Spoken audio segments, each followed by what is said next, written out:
trastorno mental diagnosticado, o bien sufren y padecen de este sufrimiento emocional. El trabajo social, yo soy trabajadora social, ahora me presentaré.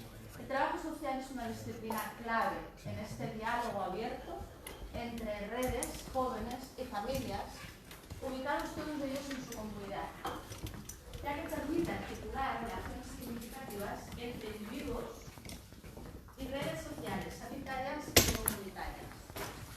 Sería interesante visibilizar el aporte que significa el trabajo social y otras disciplinas de lo social, que hay muchas alrededor de la persona con sufrimiento emocional, en esta tarea de enraizar al joven, al adolescente, con problemas de salud mental en su propia comunidad, ofreciéndole itinerarios personalizados lo más normalizados posible. ¿Quién soy? Soy Cristina Páez, trabajadora social, trabajo en la Fundación Salud Mental Cataluña, en Barcelona. Es una fundación que lo que pretende y lo que hace es gestionar servicios de salud mental, todos ellos comunitarios, y que pretende, así muy brevemente, enraizar a la persona y mantenerla en su comunidad, con lo cual tiene servicios de atención y soporte al hogar, al domicilio, servicios de respiro familiar para que esta dependencia que a veces sobrecarga a las familias de personas con trastorno mental grave de una mediana edad de 50-55 años, servicios de respiro y servicios de clubes sociales, de ocio significativo para ocupar ese tiempo que, bueno, sería muy largo de explicar y tenemos solo 10 minutos, pero que la historia de la psiquiatría ha ido ofreciendo, digamos, desde la atención a la salud mental a la población en nuestro estado. Entonces, el programa que presentamos desde la Fundación Salud Mental Cataluña con los jóvenes y con los adolescentes con problemas emocionales y que pretende este itinerario más personalizado, en catalán se llama Xarxa Joves, es Jóvenes en Red. Con lo cual, es Jóvenes en Red. Nosotros nos preguntamos, ¿enredamos a los jóvenes? Es decir, ¿la liamos? ¿O mentimos? ¿O enredamos y los capacitamos en su comunidad? El término enredar tiene tantas excepciones como las que os he contado, ¿no? Jóvenes en Red quiere dar respuesta a las necesidades de los adolescentes y de los jóvenes con problemas de salud mental, configurándose como el primer servicio de acompañamiento comunitario en salud mental que actuaría como de forma transversal, estableciéndose como un puente que ayuda al joven a superar la brecha existente entre la red sanitaria infanto-juvenil y la de adultos. Sabéis que los 18 es la edad legal, pero no es ni mucho menos la maduración de infanto-juvenil a adultos. Jóvenes en Red tiene como finalidad tratar de minimizar todas las situaciones de desconexión del joven o que tiene sufrimiento emocional sin llegar a un diagnóstico psiquiátrico o que ya está diagnosticado con un trastorno mental, manteniendo la vinculación, aquella que sea necesaria en salud, pero también tratando de orientar y acompañar en itinerarios educativos, formativos o de inserción laboral, y si es en el mundo del ocio, en aspectos de la vida propia del joven. Esta propuesta pone también el acento en establecer colaboraciones con las entidades de un territorio concreto. ¿Y por qué establecemos colaboraciones con las entidades? Porque nos damos cuenta que son muchas las entidades juveniles, las entidades comunitarias, las entidades sociales, los servicios sociales, que poco conocimiento tienen de la salud mental y que poco conocimiento tienen del trato adecuado, de la mirada atenta y respetuosa a aquel adolescente, a aquel joven, que te lo presentan como raro y que más que raro es que el profesional tiene dificultades para entender, para acercarse y para entenderle.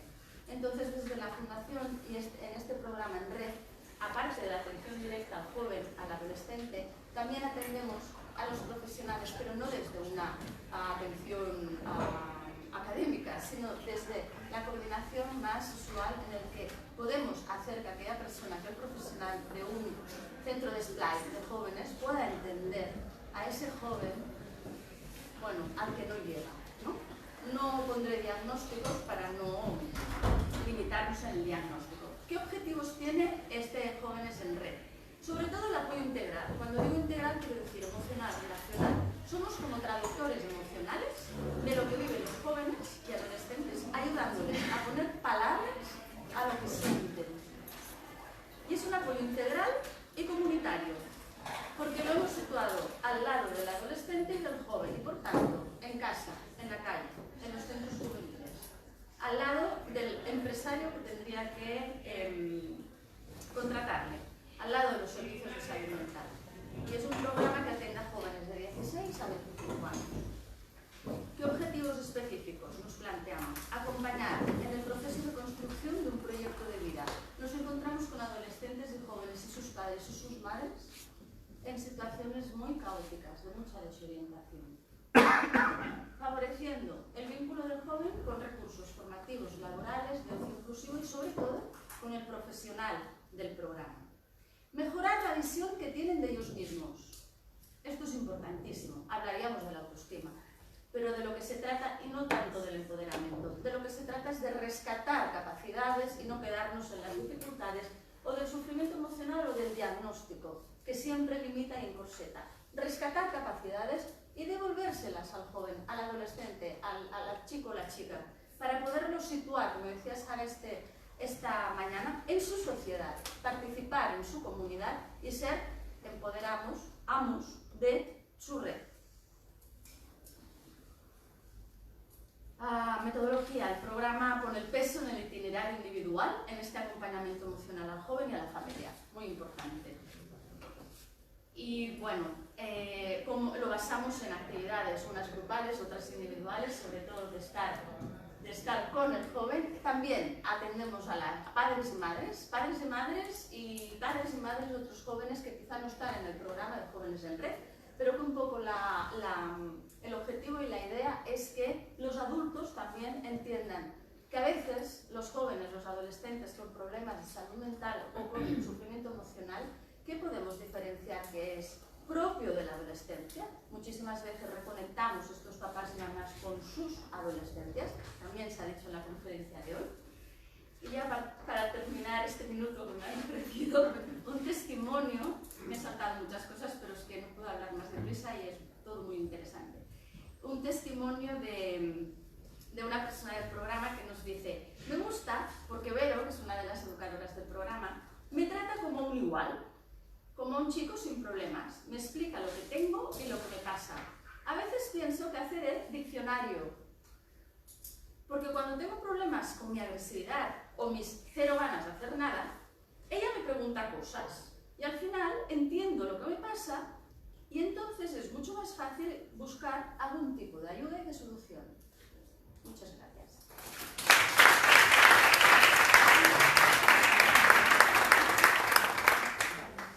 Lo que vamos a hacer al final, cuando acaben todas las comunicaciones, pues hacer un pequeño debate, que seguramente sea muy estimulante. Y la próxima comunicación se titula Acceso al mercado laboral de la juventud española con diversidad funcional. Es del compañero, creo, Cruz Flores Rodríguez.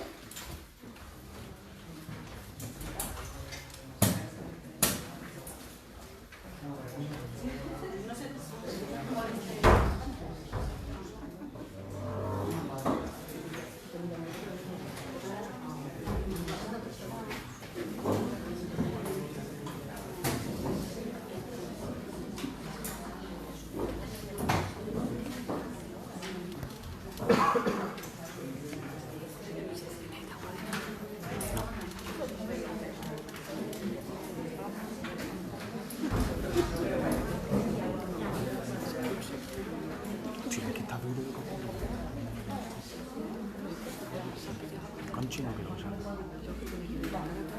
¿Podemos iniciar? Vale, pues muchas gracias a todos. Gracias también por la presentación. La presentación de la comunicación que vamos a presentar hoy es el acceso al mercado laboral de la juventud española con diversidad funcional. Es una comunicación que hicimos junto al compañero también de la facultad de la Universidad de Extremadura, Jorge Cáceres, por el cual me disculpo, pues ha sido imposible asistir. Y bueno, haré la presentación yo y intentaré responder por él también a las partes que sean pertinentes. Bueno, en primer lugar, ya por el título podéis intuir que los objetivos de trabajo de la comunicación van orientados hacia explorar cuáles son las causas y las consecuencias de la precarización que sufren las personas con diversidad funcional, en concreto la juventud española con diversidad funcional, a la hora de buscar un trabajo y que ese trabajo además sea de calidad. A modo de introducción voy a dejaros unos datos para que veamos cómo vamos a ir articulando y en qué me baso después para mostrar los resultados. En primer lugar, cabe destacar que, bueno, como veis ahí, el paro, según el Observatorio Estatal de Discapacidad, sitúa la tasa de desempleo al 63,5% entre jóvenes con diversidad funcional. Además, el Instituto de la Juventud de España, en un informe de 2017, decía que tan solo el 21,75% de los jóvenes con diversidad funcional habían conseguido emanciparse del hogar familiar. Con respecto a esto, un 63,5%, un 21%. Es difícil saber si es mucho o poco en función de la cantidad de personas que están oficialmente reconocidas como personas con discapacidad o con diversidad funcional. Por poneros unos ejemplos, el INE, en su encuesta de discapacidad, autonomía personal y situación de dependencia, en 2008, situaba esta cifra de personas con diversidad funcional de cualquier edad en España en 3.847.000 personas, algo más de 3.800.000 personas.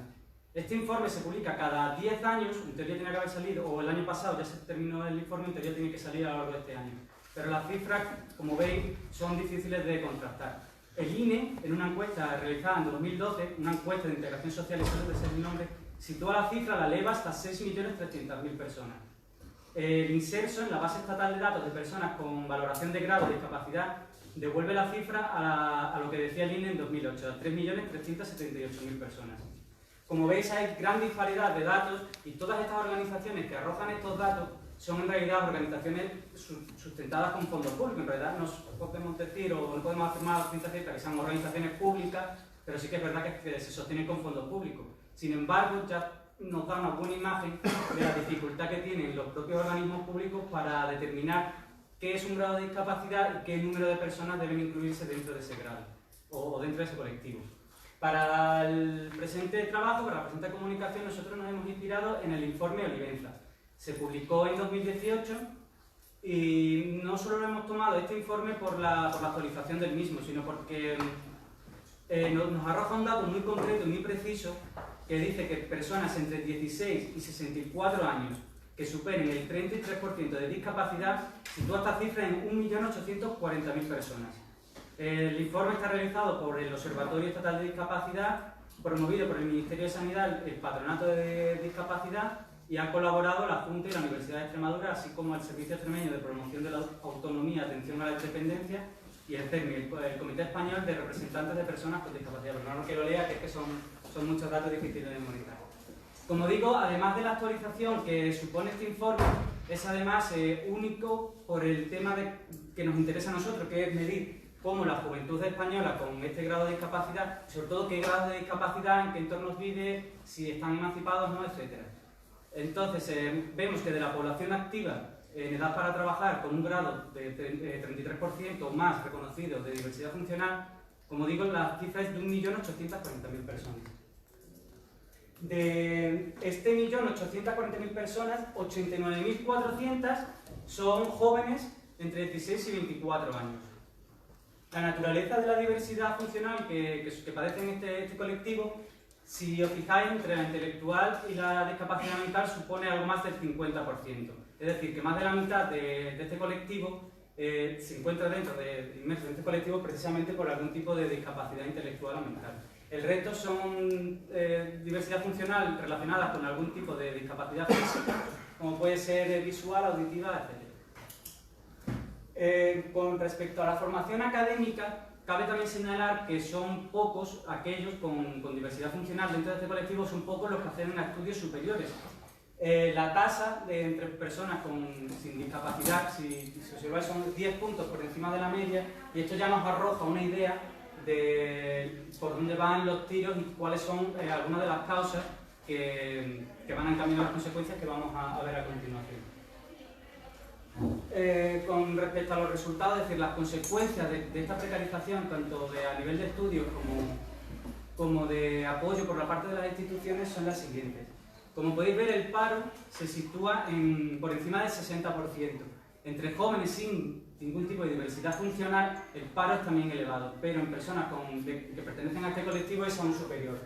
Además, como podéis ver, los contratos, en España en el año 2017 se realizaron 268.000 contratos para 126.000 personas. Es decir, que de media las personas de este colectivo con diversidad funcional han sido contratadas algo más de 2 veces al año. Asimismo, la tasa de emancipación, como veis, es muy baja. Cerca del 80% de este colectivo aún convive en el domicilio familiar. Y también importante, y creo que es pertinente reseñar el acceso a servicios de ocio saludable y a recursos TIC está muy reducido en este colectivo. Entre personas que viven en entornos rurales o en entornos semiurbanos, el acceso está más restringido que personas que viven en entornos urbanos, pero esta cifra se dispara cuando hablamos además del colectivo de personas con diversidad funcional. Asimismo es importante este dato porque, como podéis ver, el último dato dice que más de la mitad de estas personas de este colectivo trabajan desde casa. Y la mayoría de las personas de este colectivo lo hacen gracias o mediante el uso de TIC. Por lo tanto, creo que es conveniente hacer resaltar el dato de que gran parte de este colectivo, más de 3 de cada 4 personas, no tiene acceso a recursos TIC. Asimismo, además de la precarización laboral, que como hemos podido, ya he señalado, adelantado, me gustaría señalar el caso de los Centros Especiales de Empleo. Son unos centros de empleo, como su nombre bien indica, pero están hechos acogidos dentro de la Ley de Derechos de Personas con Discapacidad y su inclusión. Fue una ley que se redactó en 2013, se aprobó en 2013, y estaba orientada a las personas con diversidad funcional. Por medio de esta ley, una persona podía montar una empresa y contratar a personas con un 33% o más de discapacidad, y bueno, además de que la empresa recibía un cierto tipo de exenciones fiscales y de ventajas por contratar a personas de este colectivo, se fomentaba de alguna forma la contratación de estos jóvenes. Como hemos visto, no tiene mucho sentido hablar de trabajo de calidad cuando son más de 2 contratos los que tienen estas personas de este colectivo al año. Asimismo, existen otro tipo de hándicaps relacionados con este tipo de centros especiales de empleo. Por ejemplo, las relaciones que se establecen entre las personas de este colectivo y los empresarios que los contratan o los propios consumidores de esos servicios. Si entendemos que en la lógica empresarial una empresa tiene que ganar dinero para pagar a sus trabajadores, para mantener la empresa, etcétera, etcétera, no tiene mucho sentido que esa empresa solo gane dinero a través de las exenciones fiscales que el Estado le está ofreciendo. Por otro lado, dentro también de la lógica empresarial, si una empresa lo que busca es ganar beneficios, le interesa, y de hecho así ocurre, contratar a personas cuyo grado de discapacidad sea menor para que su productividad sea mayor. Y tener en muchos casos personas sin ningún tipo de discapacidad ocupando los puestos más importantes de esas empresas y colocando al grueso de la plantilla, que son personas dentro de este colectivo de diversidad funcional, en trabajos secundarios con el objetivo de darle imagen o proyectar una imagen hacia la sociedad de empresa responsable y, por otro lado, de tratar de sacar el máximo beneficio posible. No quiero, por supuesto, denostar de ninguna manera este tipo de iniciativas, de este tipo de leyes, porque, por supuesto, creo que tiene que ser un impulso del Estado el que pueda, de alguna forma, dinamizar la integración laboral de estos jóvenes. Asimismo, con respecto al convenio general, hoy por hoy existe un convenio, como digo, general para todo este tipo para este colectivo de personas con diversidad funcional, y sin embargo no existe un convenio sectorial para las personas que se están dedicando a un sector en concreto. El ejemplo más reseñable es, por ejemplo, cómo por ejemplo, hoteles o otras empresas han externacionalizado sus servicios de lavandería. Y si bien antes lo hacía el mismo hotel, ahora es mucho más fácil contratar los servicios a empresas externas porque hacen el mismo servicio por menos dinero. Estas empresas suelen ser centros especiales de empleo. Y una forma que tienen de ganar dinero es precisamente pagando menos y aprovechándose de las exenciones fiscales. Además, no es lo mismo que una persona con diversidad funcional trabaje para el hotel según su convenio sectorial, que sería el de la lavandería o el servicio de lavandería, y no con el convenio general de como si todas las personas con discapacidad trabajaran todos en el mismo sector, y en muchos casos este tipo de convenios van en detrimento de los trabajadores. Como conclusiones, muy rápido, las tres que he podido traer de esta comunicación. La primera, que hace falta, evidentemente, una mayor proyección institucional de este tipo de colectivos, ya que el desamparo que existe pues hace patente, por ejemplo, en la ley que ampara estos centros especiales de empleo con las reglas que tenemos hoy en día. En segundo lugar, existe un limitado acceso a la formación, a los servicios básicos y sobre todo a las TIC. Esto, como ya hemos señalado, es importante y es significativo en entornos rurales, pero en personas con diversidad funcional aún más. Y por último, el acceso al mercado laboral está restringido por dos razones. Como ya hemos visto, por una parte existe una baja formación, no es que no exista la voluntad de formación, es verdad que todavía existen varias barreras, entre ellas sociales y otras son las propias barreras físicas que imponen los centros formativos a gran parte de este colectivo, así como a todas las personas que viven en entornos rurales, que por supuesto tienen más dificultad para acceder a este tipo de formación. Y por último, las personas que trabajan, y esto también es un dato sangrante dentro de las personas que no se encuentran en este colectivo, muchas veces son trabajadores pobres que no pueden emanciparse. Si el dato ya es sangrante dentro de la juventud española, dentro de este colectivo de personas con diversidad funcional es aún peor, como ya hemos señalado, eran casi 8 de cada 10 personas. Por lo tanto, bueno, dejo estas conclusiones en el aire. Si luego al final tenéis alguna pregunta, pues estaré encantado de responderlo. Muchas gracias.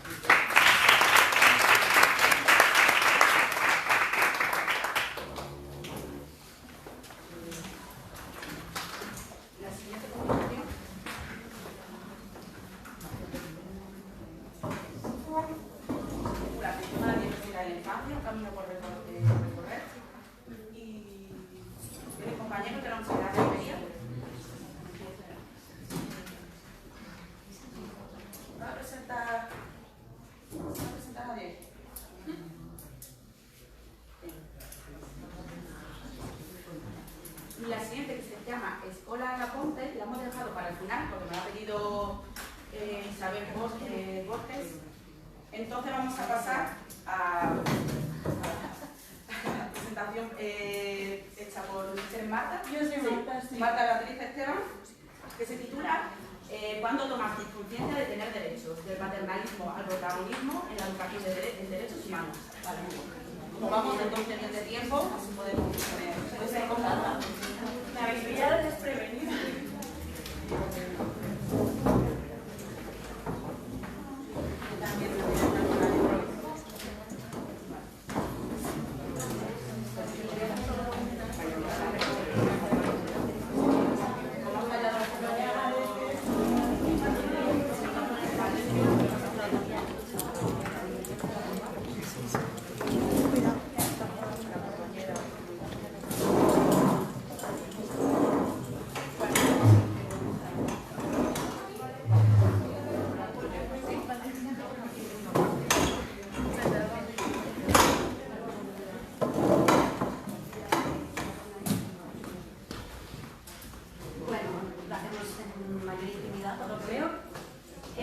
Muchísimas gracias por vuestra presencia. Yo soy Marta Esteban.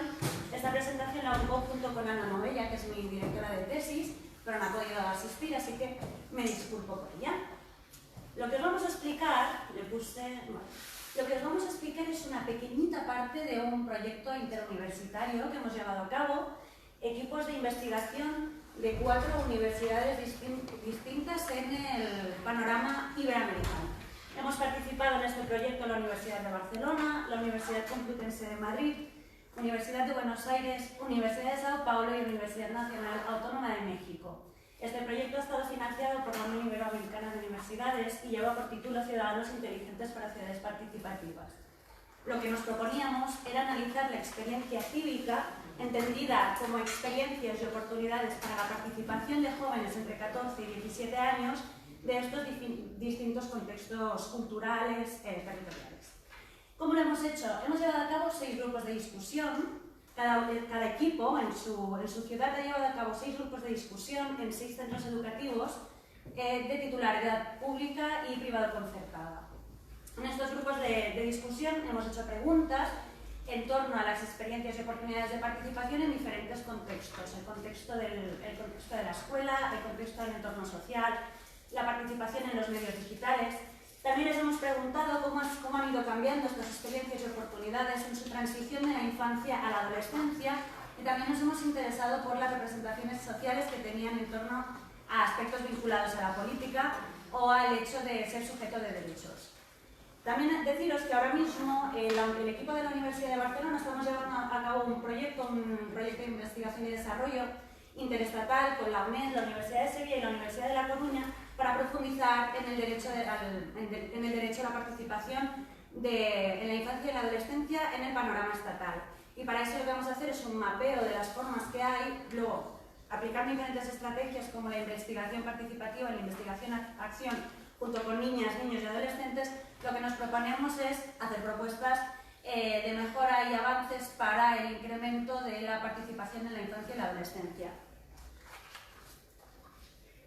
Esto, en realidad, a lo mejor no haría falta explicarlo porque esta mañana Sara, ya nos lo ha explicado muy bien. Lo que queríamos hacer era una línea cronológica de los diferentes hitos que nos han llevado a darle esta importancia y relevancia a los derechos de la infancia y de la adolescencia. Sí que es interesante comentar que normalmente siempre situamos el origen en la Declaración sobre los Derechos del Niño que se promulgó en Ginebra en 1924, pero uno de nuestros autores de referencia, que es Manfred Liebel, nos advierte, y nos parece interesante subrayarlo, que anteriormente en Rusia, en 1918 y en 1919, ya se habían escrito cartas a favor defendiendo la necesidad de que los niños y las niñas tuvieran derechos propios. Por un lado, la Declaración de Moscú sobre los Derechos del Niño y de la Niña, y por otro lado, la Carta Magna Libertatis, que la elaboró el pediatra, pedagogo, escritor, Janusz Korczak. Muy interesantes y os invitamos a consultarlas. Bueno, aquí tenemos la convención que muy bien nos han explicado esta mañana, y a nosotros en particular nos interesaba mucho la observación general número 20 para este trabajo, que es la observación sobre la efectividad de los derechos del niño en la etapa adolescente, que es el colectivo en el que hemos centrado nuestra investigación. Como os hemos dicho, el título es ¿cuándo tomasteis conciencia de ser sujetos de derecho? En esos grupos de discusión esta fue una de las preguntas que lanzamos. Les preguntamos a las y los adolescentes ¿cuándo tomasteis conciencia de que tenéis derechos? Y a partir de aquí hemos analizado, mediante un análisis de contenido, hemos analizado los datos, que luego os diré los resultados. Lo que sí que ahora vamos a hacer como un pequeño marco de referencia, que entendemos qué es esto de tomar conciencia y qué es esto de educar en derechos. Por tomar conciencia, nuestros autores de referencia son Jean Piaget, que lo que nos explica es que la toma de conciencia es una reconstrucción en un plano superior consciente de aquello que ya está en un plano inferior inconsciente. Es decir, solo podemos tomar conciencia de aquello que ya conocemos previamente. Uno de nuestros grandes autores de referencia, que es Manfred Liebel, nos dice que es muy importante también tener en cuenta el componente crítico. Que tiene que tener esta reflexión para esta toma de conciencia, tiene que contener un componente crítico, y que para ello esta toma de conciencia tiene que tener un carácter vivencial, experiencial, práctico. Y es por eso que en la infancia y la adolescencia se considera que el hecho de instruir o formar en derechos humanos tal vez no llevaría a una toma de conciencia, sino a un conocimiento sobre estos derechos humanos.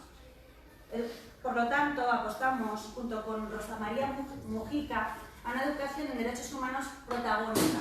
Rosa María Mujica afirma que conocer los derechos humanos es importante porque hay una aceptación intelectual en torno a estos.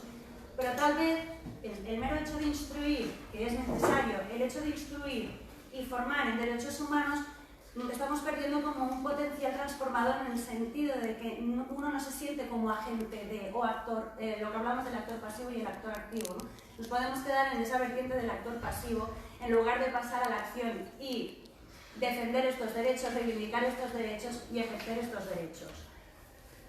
Como veis, aquí no se ve muy bien.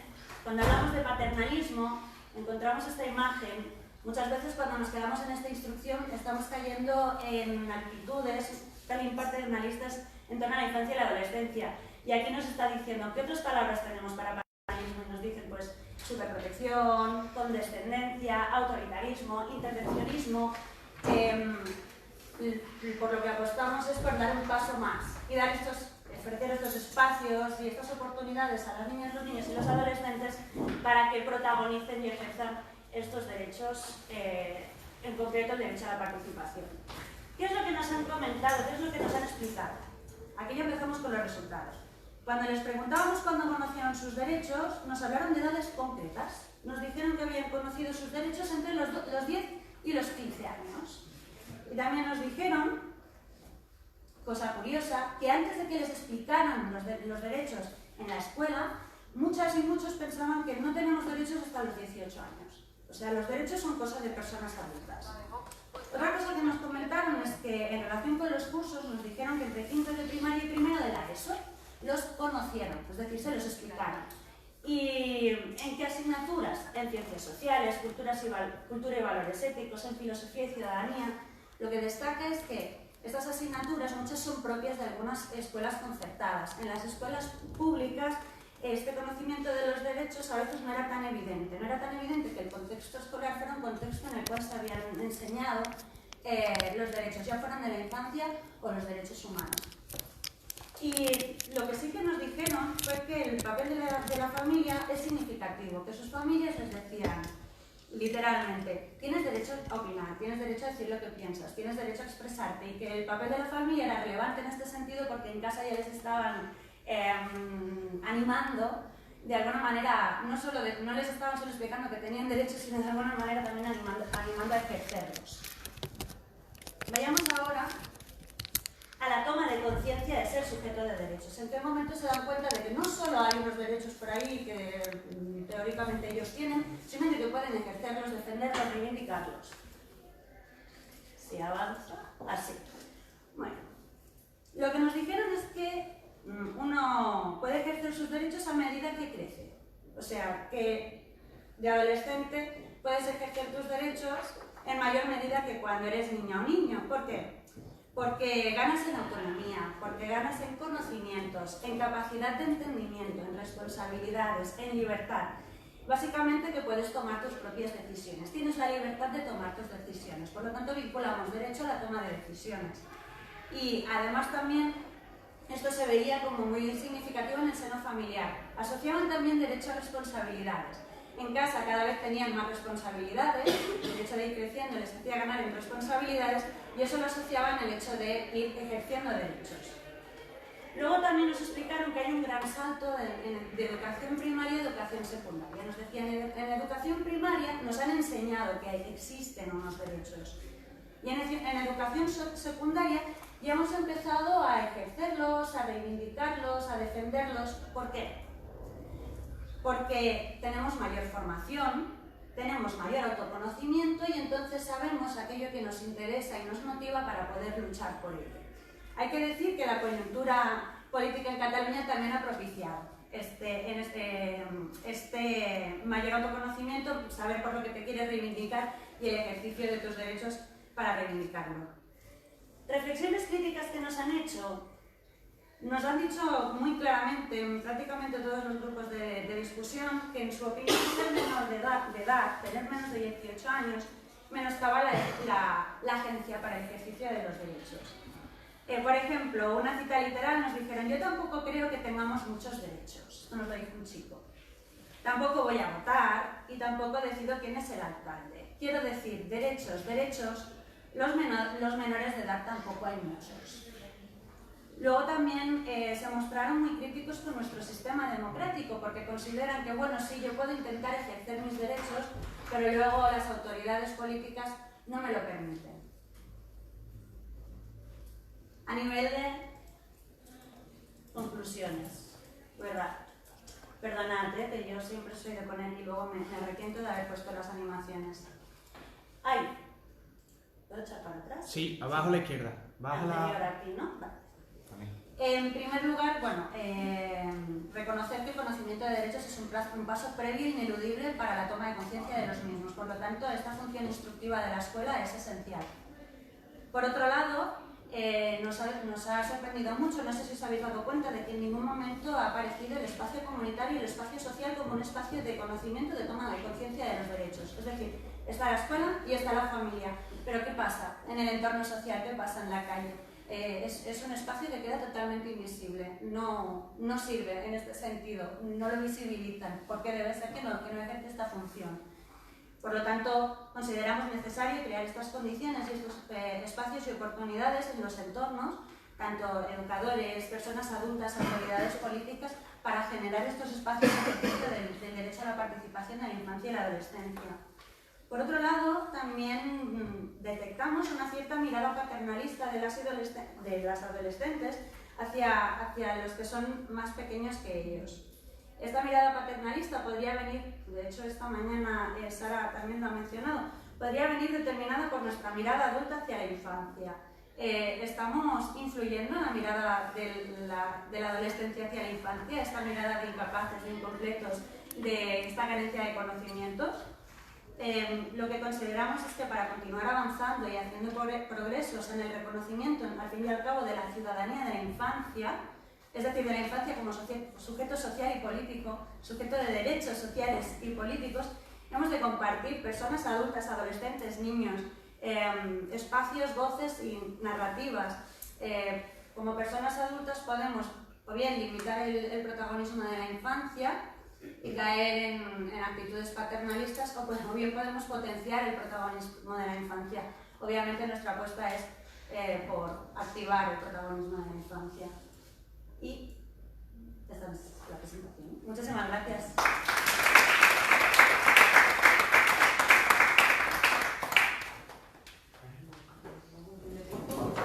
Vamos a seguir con la que nos queda otra, como ha comentado Isabel, que iba a llegar más tarde.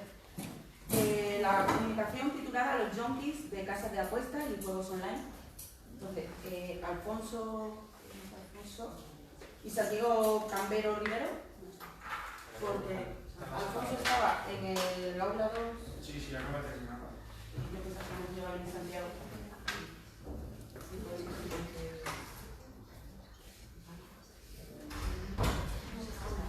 Sí, acaba de terminar.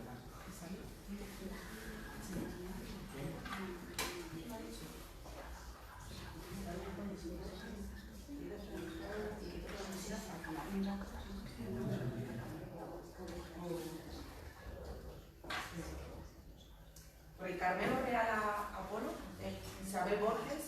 No. Sí. Sí, vale, ya. Pues si quieres puedes continuar, que ya acabamos con la de Alfonso. Vale, ya, adiós. Sí, ya has acabado con la... ¿Dónde lo quieres hacer? ¿Desde aquí? ¿Dónde quieras?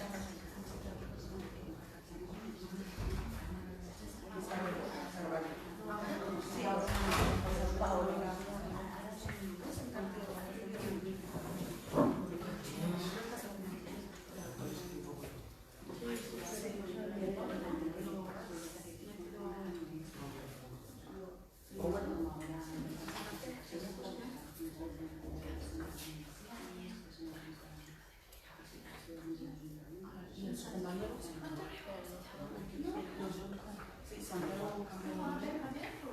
Sí, no, pero...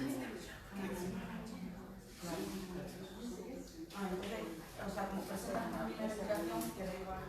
También ha hecho una vez no había comentado nada. Vale. Como se le dará después día y después la documentación. Vale, entonces andamos muy bien de...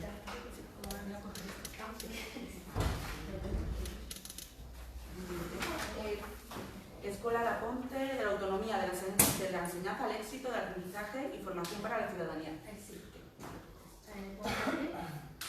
Pido desculpa primero porque mi español no es bueno. Yo haré mi presentación en portugués brasileño. ¿Okay? Gracias por la atención.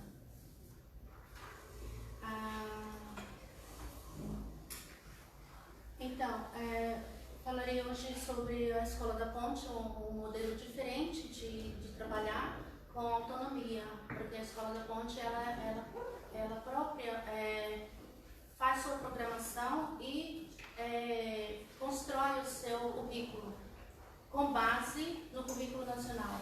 É uma escola que trabalha diferente no Conselho de Santo Tirso, no próximo ao Porto, em Portugal. Então, vou falar um pouco sobre esse trabalho.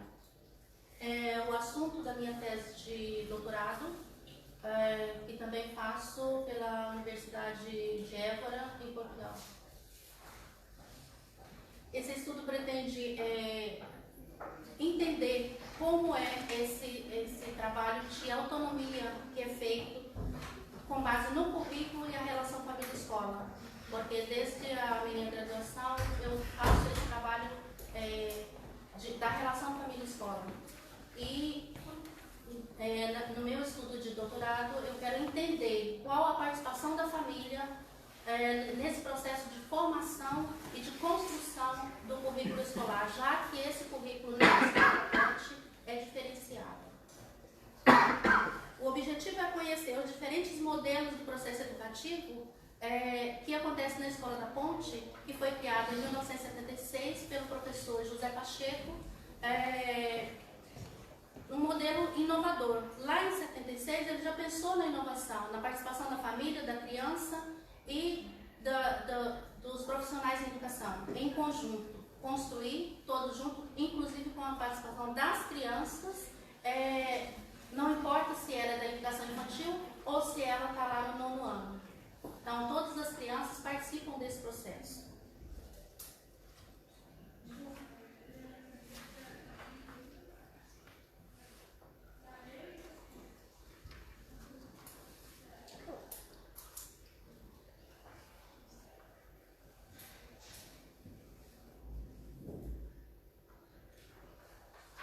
A participação e colaboração coletiva são os elementos principais nesse processo de construção do currículo escolar na Escola da Ponte. E isso serve para toda a comunidade escolar, sem excluir ninguém. E aí tem um conceito um pouco pejorativo para quem não conhece o trabalho da Escola da Ponte, que como eles trabalham com autonomia e liberdade para essa construção, tem um entendimento de que é tudo com muita liberdade, sem cumprir algumas etapas. É um currículo criado pela escola, porém com base no currículo nacional.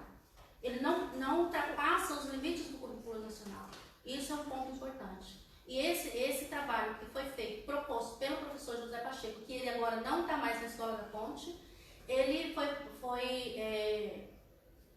trabalhado com base no primeiro projeto e ele continua trabalhando só com algumas mudanças e adequações para a atualidade, mas ele sempre tem base no projeto Fazer a Ponte, que foi um projeto criado lá em 1976 pelo professor José Pacheco.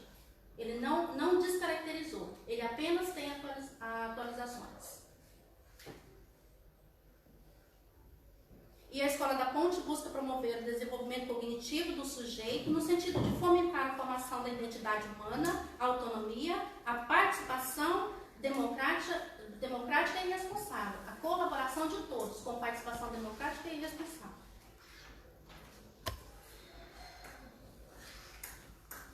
A Escola da Ponte rompendo barreiras sob o prisma de inovação e desconstrução do paradigma tradicional. Então, assim, até então, quando surgiu a ideia desse modelo, dessa inovação, foi porque a escola ela era uma das piores em termos de comportamento, de disciplina, de aprendizagem, de evasão escolar. Na época, ela era uma das piores escolas nesse contexto, nesse processo de aprendizagem, ensino-aprendizagem.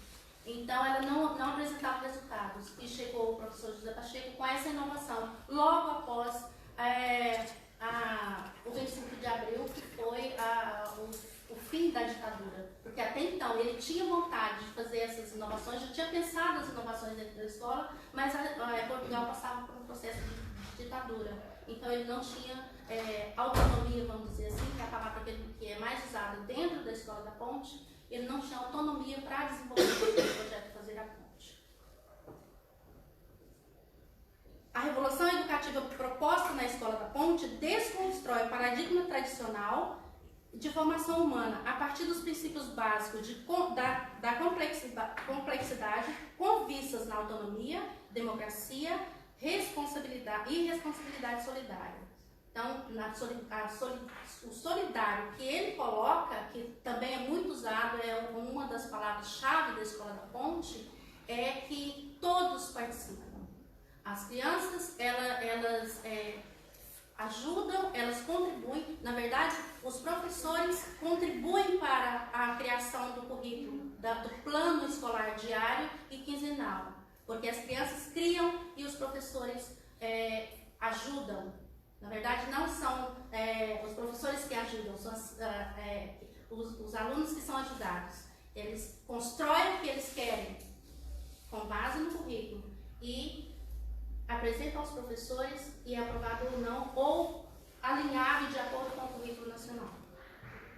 O modelo do professor José, planeado pelo professor José Pacheco, vislumbra a ideologia do projeto humano e o projeto coletivo. Desenvolve a humanidade, valoriza o que é humano no ser humano e a coletividade. É meio que redundante, mas é isso que é a proposta. Busca valorizar o humano no ser humano. E as considerações finais. No processo de descortinar e ressignificar o modelo tradicional de ensino-aprendizagem, conclui-se que a Escola da Ponte nos mostra a ideologia do pensamento inovador, caracterizado e adequado à sociedade contemporânea. De lá para cá ele vem se adequando, sem descaracterizar o projeto Fazer a Ponte. E, segundo o professor José Pacheco, com base em Santos 2004, ele coloca que educar na cidadania é diferente de educar para a cidadania. Educar para a cidadania é ensiná-la como teoria para a prática futura. Educar na cidadania é ensinar na prática, em sua vivência do dia a dia. Então, o processo de educação e de trabalho de ensino-aprendizagem na Escola da Ponte é educar na cidadania. É isso. Graças.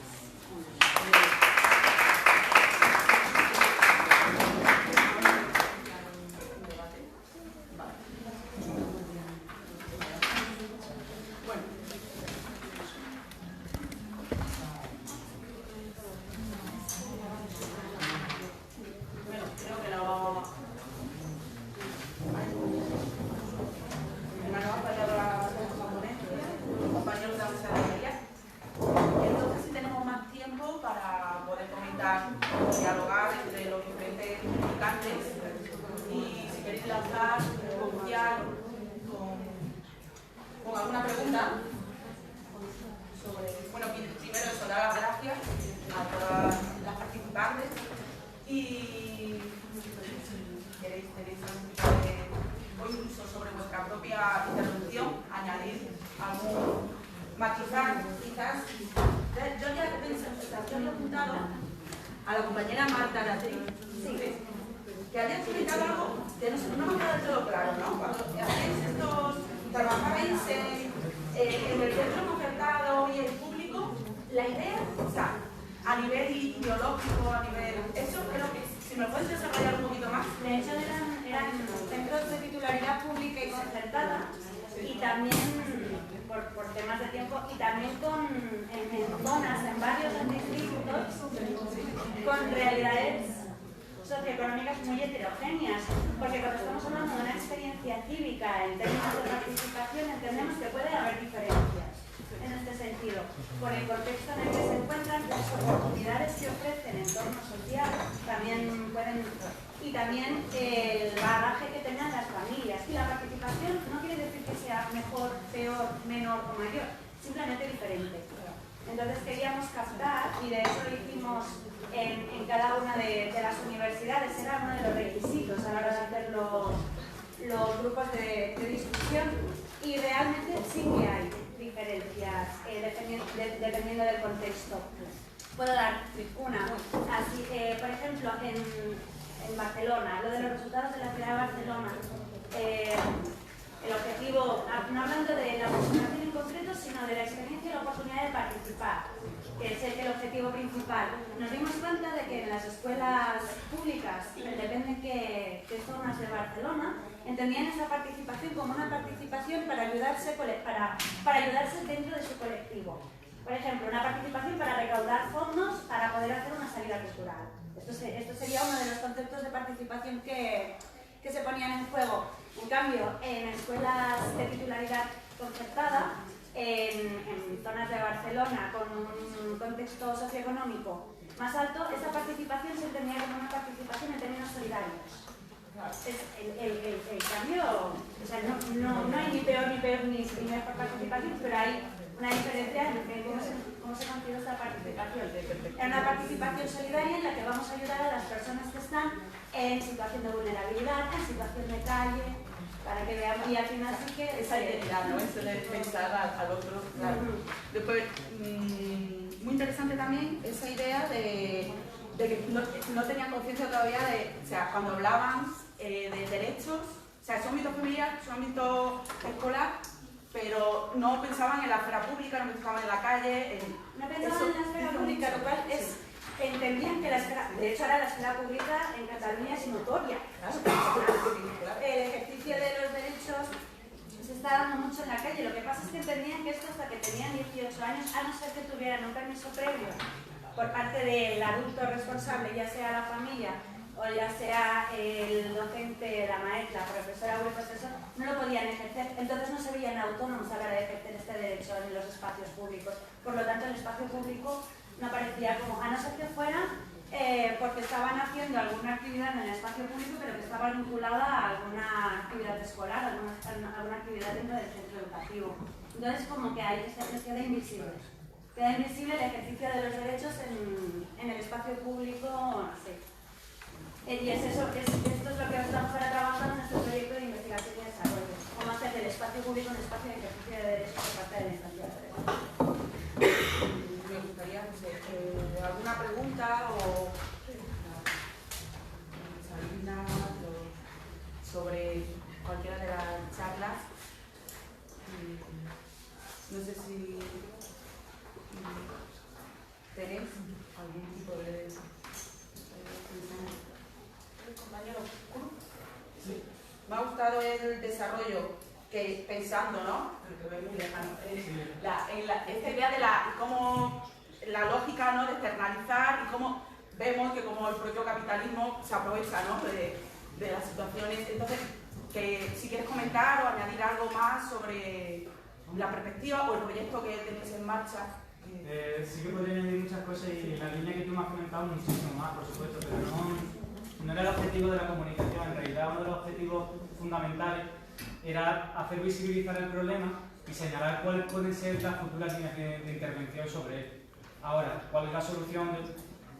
Quizás haga falta bastante más recursos, hace falta manejar otro tipo de datos que quizás no existen. Ya no es solo lo que la propia administración nos ofrece, que evidentemente son escuetos y limitados, sino además los propios datos que nos faltarían del propio colectivo con diversidad funcional, que no sabemos exactamente, dada su baja formación y su poca integración o leve integración con determinados círculos sociales, muchas veces es complicado también a qué se quieren dedicar ellos mismos. Y muchas veces los ponemos a doblar ropa o a limpiar platos y sabemos que pensamos que como les estamos dando trabajo y demás. Entonces, tampoco me aventuraría a lanzar ninguna solución mágica, ni mucho menos, porque creo que hacen falta datos y hacen falta elementos y muchos pasan precisamente por lo que ese colectivo tenga que decir.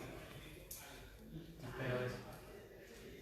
No sé si algo más que... A mí me interesa sobre la escuela de Aponte, este tipo de proyectos alternativos a la educación tradicional. ¿Qué acogida tienen en términos legales en Portugal? Porque aquí en España a veces es difícil homologar una escuela que no esté siguiendo determinadas prácticas más de carácter tradicional, o que sean prácticas más participativas, o de elaboración de un currículum conjunto, comunitario, toda la comunidad educativa. Esto... Então, a Escola da Ponte é a única escola diferente em Portugal. E ela foi, como disse, ela foi criada lá em 1976 e ela conseguiu fazer até 2005 esse trabalho com autonomia, né, mais alargado. Em 2005, o governo começou a fechar o cerco, porque não era interessante para o governo, porque tinha mais gastos, porque a escola, como ela tinha autonomia, ela criava os projetos.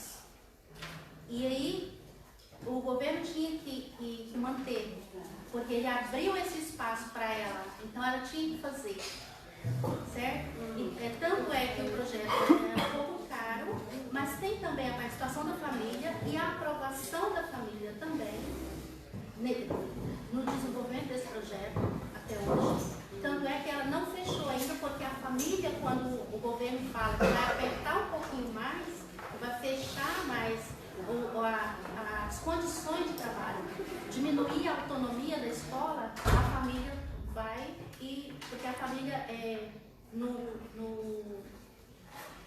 tem um conselho, o conselho da família tem mais poder do que o próprio conselho dos profissionais. Então a família, de certa forma, manda mais, fala mais alto, tem voz mais ativa junto ao governo. Por isso ainda não fechou esse projeto. Mas assim, eu não terminei a pesquisa ainda, ela está em andamento, porque é o meu projeto de doutoramento. E só que assim, eu não fiz ainda o trabalho, não concluí o trabalho de campo lá na escola. Porém, a meu ver, até agora, o que eu vi é um projeto que ele tende a fechar mais. E com o tempo, eu não sei se ele sobrevive às pressões. Porque ele tinha, o professor José Pacheco, ele fala que a escola não tem que ter sala de aula. E no primeiro espaço físico que ele começou a desenvolver o projeto Fazer a Ponte, era um espaço realmente, literalmente, sem sala de aula fechada, sem paredes. Hoje não. Hoje eles já tiraram esse espaço físico que é próprio do projeto, foi pensado junto com o projeto, e colocaram dentro de uma outra escola. Então tem uma escola grande, mudou de lugar, tem uma escola grande e a Escola da Ponte pegou um espaço dentro de outra escola. Então assim, está se fechando. Y es una escuela, pues, es una escuela pública y siempre... É uma escola pública. É uma escola pública. É um projeto interessante, porém assim, não é interessante para o governo. Si alguien quiere añadir algo más, alguna pregunta, no, tenemos aquí, tenemos que firmar y vamos a ir recogiendo nuestros certificados. Y nada, pues un placer y muchísimas gracias por el trabajo.